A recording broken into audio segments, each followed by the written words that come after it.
चलेगा। स्वागत है आप सभी का एक और स्पेशल क्लास में। आज की क्लास दरअसल एक गाइडेंस वाली क्लास यहाँ पर होने वाली है। जैसे बहुत सारे बच्चे हैं जिन्होंने 12th पास आउट किया है, इन्होंने 10th पास आउट यहाँ पे किया है। एक बड़ी असमंजस सी स्थिति से यहाँ से गुजर रहे हैं ये कि सर 12th पास आउट हो गया है, सब्जेक्ट हम कौन सा लें, या हमने यहाँ पे 12th पास आउट कर लिया है, हम किस स्ट्रीम को यहाँ पर चुनें, क्योंकि सब्जेक्ट तो अब चुन ही चुके हैं। अब एक ऑप्शन इनके पास ये रहता है कि हम किस दिशा में यहाँ पर जाएं, गवर्नमेंट की तरफ हम जाएं कि प्राइवेट की तरफ हम जाएं, या कि हम अपने एक सेकंड जो प्लान जो है उसको भी हम तैयार रखें। इन्हीं सभी मुद्दों के ऊपर चर्चा करने के लिए मैं आप सभी के सामने उपस्थित हूं। चलेगा, सो हम बात करते हैं, जैसा कि आप यहाँ पे देख के समझ ही गए होंगे कि 10वीं और जो 12वीं के जो विद्यार्थी हैं या जो बच्चे हैं, इनके मन में एक संशय भी यहाँ पर होता है, बोलना चाहिए। कई लोगों को ये भी लगता है कि सर हम ये चाह रहे हैं कि 10वीं और 12वीं के बाद हम अपने घर का सहयोग भी करने लगे, क्या कुछ ऐसी गवर्नमेंट एग्जाम भी होती हैं क्या जिससे हमें बहुत सहयोग मिल जाए कि हम पढ़ाई भी करते रहें डमी कॉलेज से या प्राइवेट कॉलेज से, और कुछ अर्निंग भी हमें होती रहे। तो इन सभी समस्याओं का करते हैं समाधान। चलेगा, तो हम बात करते हैं यहाँ पे हमें दो तरीके के जो काउंसलिंग में बच्चे हमें देखने को मिलते हैं। एक जो हमें देखने को मिलते हैं जो 10th पास, जिन्होंने अभी 10th पास आउट जो अभी हुए हैं। अब 10वीं की परीक्षा तो सर हमने यहाँ पे पास कर ली है, यहाँ पे अब इनके सामने एक बड़ी दिक्कत ये आती है कि सर सब्जेक्ट हम कौन सा यहाँ पे चुने। कोई बोलता कि आर्ट ले लो, कोई बोलता कि सर कॉमर्स ले लो, कई लोग बोलते हैं कि सर साइंस यहाँ पे ले लीजिएगा। फिर साइंस में भी लोग बोलते हैं कि सर, कुछ बोलते हैं कि मैथ ले लो, कॉमन सब्जेक्ट है, बहुत सारी चीजें हम आगे चल के कर सकते हैं। कुछ लोग बोलते हैं बायो यहाँ पे ले लो। तो पहला क्वेश्चन यहीं से मैं शुरुआत आपके साथ करना चाहूंगा। अच्छा, पहले मैं आपको ये बता दूं, एजुकेशन बेसिस पे बता दूं आगे की और क्या करना है, फिर इसके बाद हम चर्चा कर लेंगे 10वीं के बाद ऐसे कौन से एग्जाम हैं जिन्हें हम सीधे यहां पढ़ दें और हमें सरकारी नौकरी यहां पर मिल सकती है। और मिनिमम वेतन की यदि हम चर्चा यहां पर करें तो 15,000 से लेकर, वो डिपेंड करता है राज्यों के ऊपर, और केंद्र और राज्य की नौकरियों के ऊपर वो मैक्सिमम जा सकता है 50K तक, आसानी से जा सकता है, वो डिपेंड करता है। हम बात करते हैं जो बच्चा 10वीं अभी जिसने पास यहाँ पर की है, इसके मन में सबसे पहली समस्या यहाँ पर ये होती है कि सर सब्जेक्ट का जो चुनाव जो है हम किस तरीके से करें। फिर कई लोग बोलते हैं कि सर हमारे दोस्त ने ले लिया था इसलिए हमने ले लिया, दोस्त तो ठीक ठाक पास हो रहा सर, हम फिजिक्स में हमें दिक्कत आ रही है, या हमें केमिस्ट्री समझ में नहीं आ रही है, या बायो समझ में नहीं आ रही है। तो विषय का जो चुनाव है, ये समस्या पेरेंट्स की भी हो सकती है, वो भी अपने बच्चे के लिए चुनाव ढूंढते हैं किस तरीके से करें, और ये समस्या स्टूडेंट की भी यहां पर हो सकती है।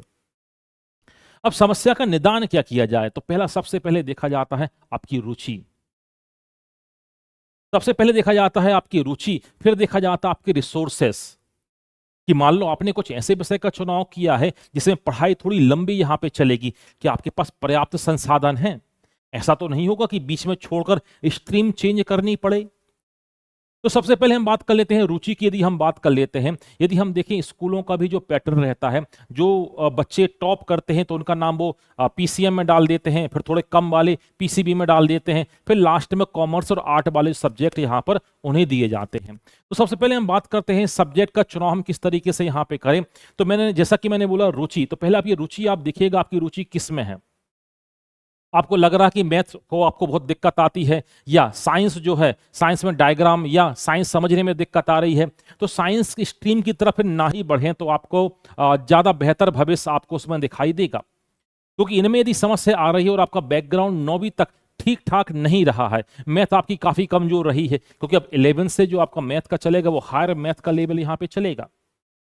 अब वो हायर मैथ आपसे बनना चाहिए, तो वो चुनाव करेंगे, आप अपनी बौद्धिक क्षमता के आधार पर चुनाव करेंगे। आपको लग रहा था कि हमारी मैथ ठीक है, हमें साइंस समझ में आ जाती है, और हम भविष्य में चाह रहे हैं कि इसी फील्ड में हमें अपना कैरियर बनाना है, तो ही आप साइंस का चुनाव करिएगा। हाँ, एक महत्वपूर्ण बात साइंस के साथ यहाँ पे ये हो जाती है कि बहुत सारी स्ट्रीम इसके साथ खुल जाती हैं। आर्ट की स्ट्रीम तो खुली ही रहती है, प्लस साइंस की स्ट्रीम भी यहाँ पर खुल जाती है। तो चुनाव जो है आप अपनी योग्यता के आधार पर करिए और अपने रिसोर्सेज के आधार पर आप करिए कि कितना समय आप यहाँ पर दे सकते हैं इन विषय को पढ़ने में या तैयारी करने में या आगे तक आप पहुंचने में। तो सब्जेक्ट सामान्यतः स्कूल्स में हमें देखने को मिलते हैं, आर्ट हो गया, साइंस हो गया, एग्रीकल्चर हो गया और कॉमर्स हो गया। यदि आपने कॉमर्स वाला फील्ड उठाया है तो जाहिर सी बात है, दो चांसेस यहाँ पे बनते हैं, या तो ग्रेजुएशन में करने वाले हैं बीकॉम, या बात करते हैं सीए कैटेगरी में यहाँ पर जाने वाले हैं।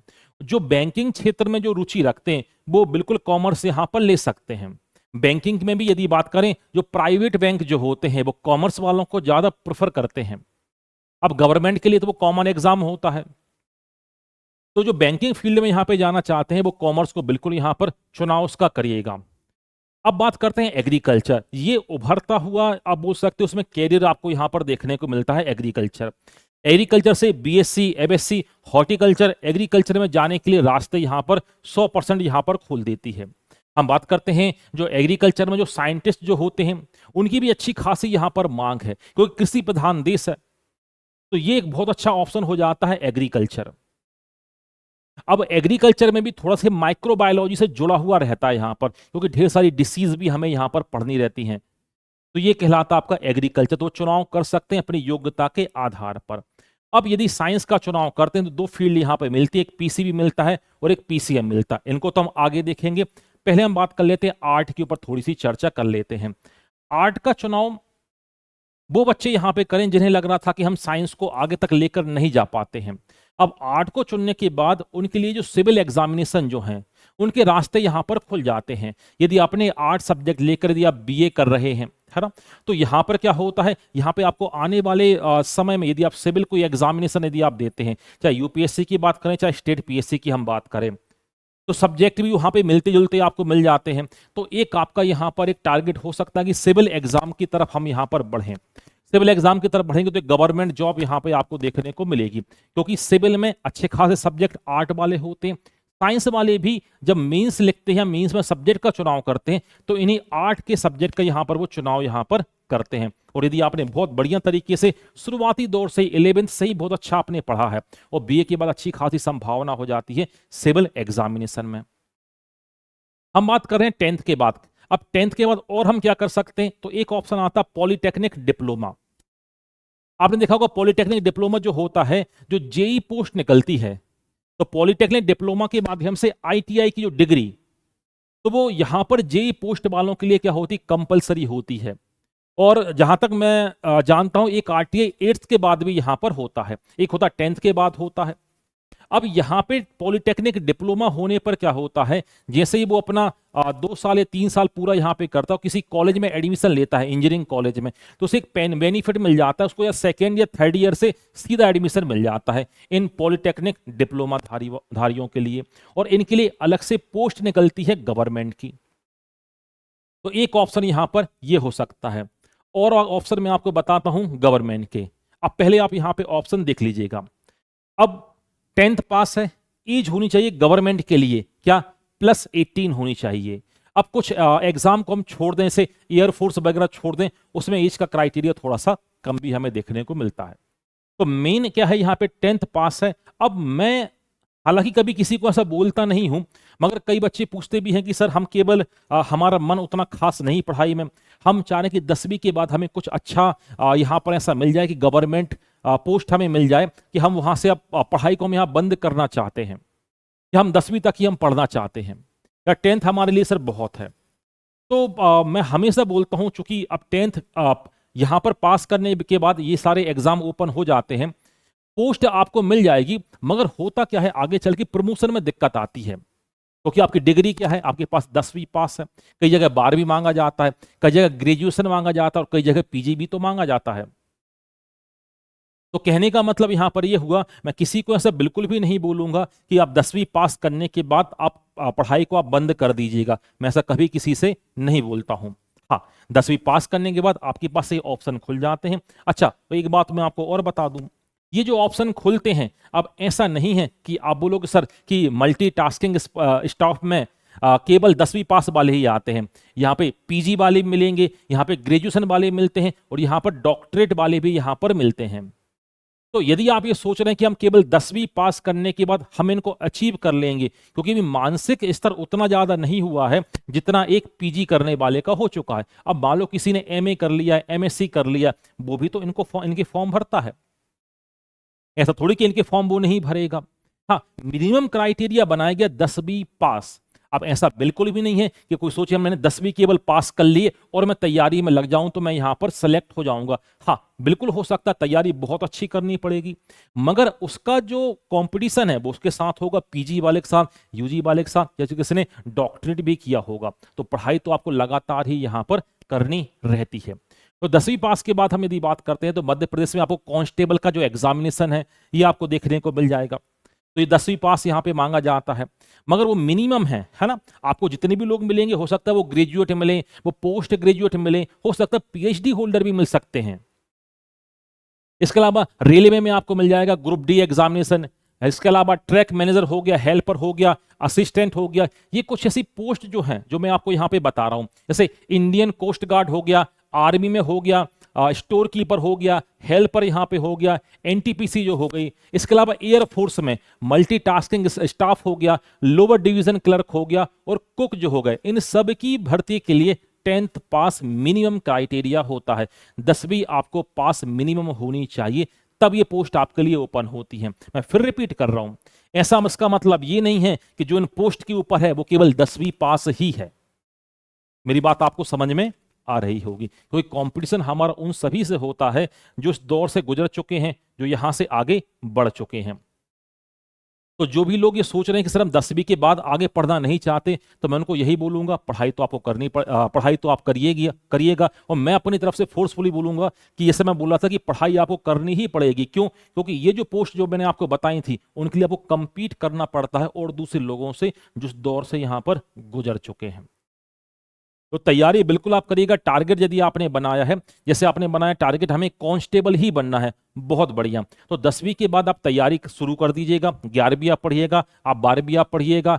समय यदि आपको लग रहा है तो समय को रोकिए मत, ग्रेजुएशन भी आप करिएगा। उसके बाद यदि इस बीच में यदि आपका सिलेक्शन हो जाता है तो यहाँ पे ज्वाइन भी आप कर लीजिएगा और डमी कॉलेज से या आप ओपन तैयारी आप करते रहिएगा या ओपन ग्रेजुएशन आप करते रहिएगा। क्योंकि वो डिग्री जो होंगी 12th की होगी, जो ग्रेजुएशन की डिग्री जो होगी वो आपको आगे प्रमोशन में हेल्प बहुत ज्यादा करेगी।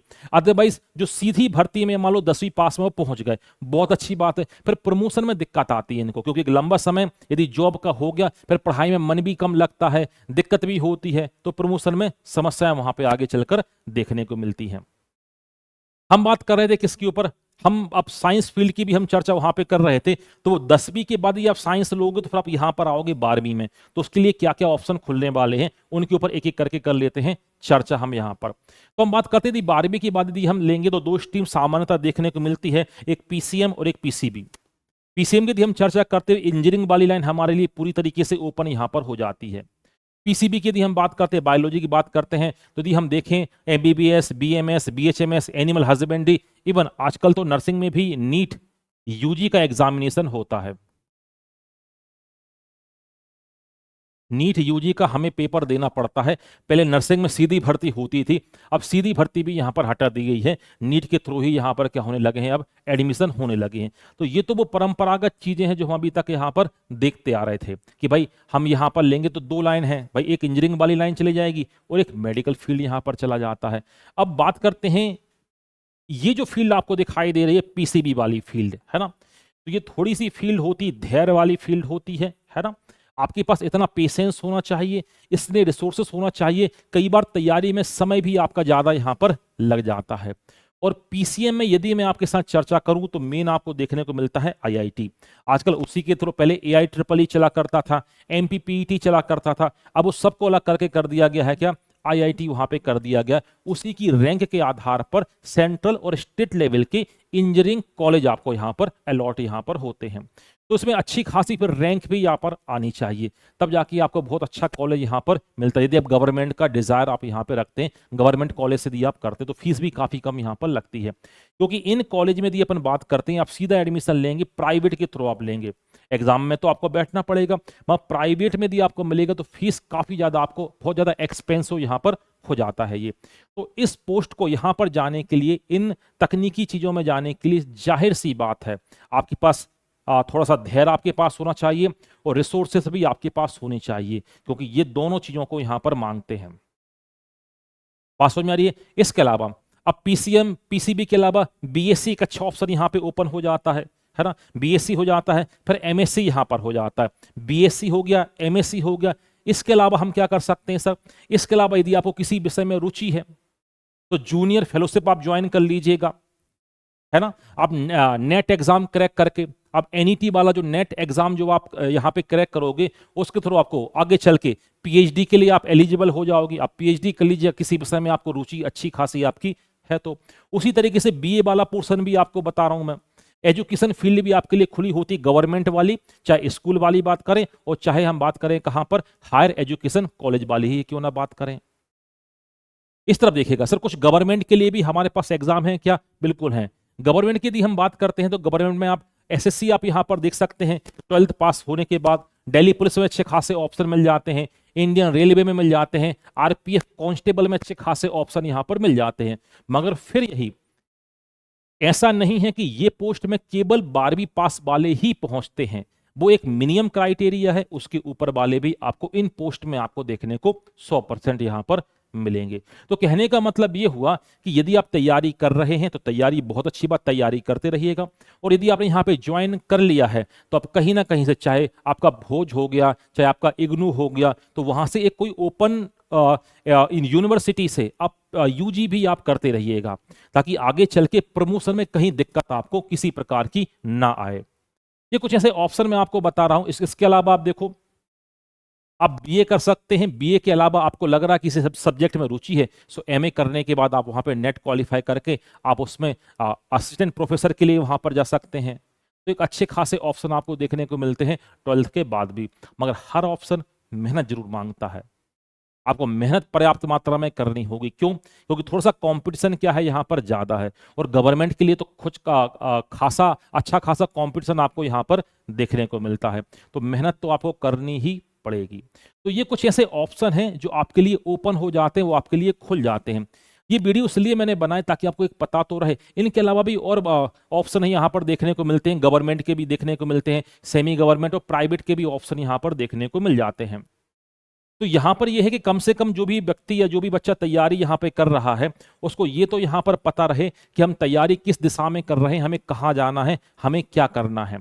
तो इसके लिए मैंने आपके सामने ये वीडियो यहाँ पर बनाया।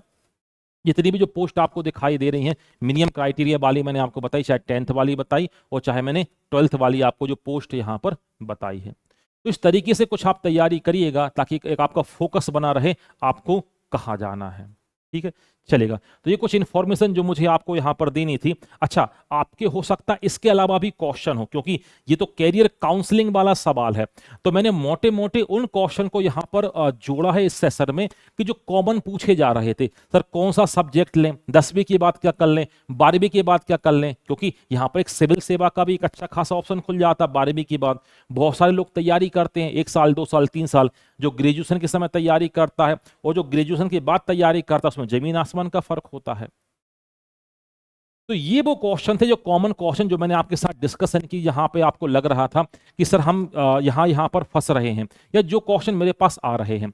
हो सकता है आपके पास इसके अलावा और कोई क्वेश्चन हो, इसके अलावा और कोई सब्जेक्ट आप यहां पे लेना चाह रहे हैं, आप चाह रहे हैं कि हम कुछ और ऐसी डिग्री करना चाह रहे हैं जो मैंने यहां पर नहीं लिखी। 100% हो सकता है, कोई ऐसी बड़ी बात यहां पर नहीं है। हम क्या करें, तो आप अपने जितने भी जो क्वेश्चन हैं वो आप नीचे आप कमेंट बॉक्स से बिल्कुल आप पोस्ट कर दीजिएगा। उन क्वेश्चन को पढ़कर जो आपकी जो समस्याएं जो हैं उनके समाधान के लिए मैं एक बार फिर आपके सामने हाजिर रहूंगा। तो मुलाकात करते हैं किसी और नए सेशन में।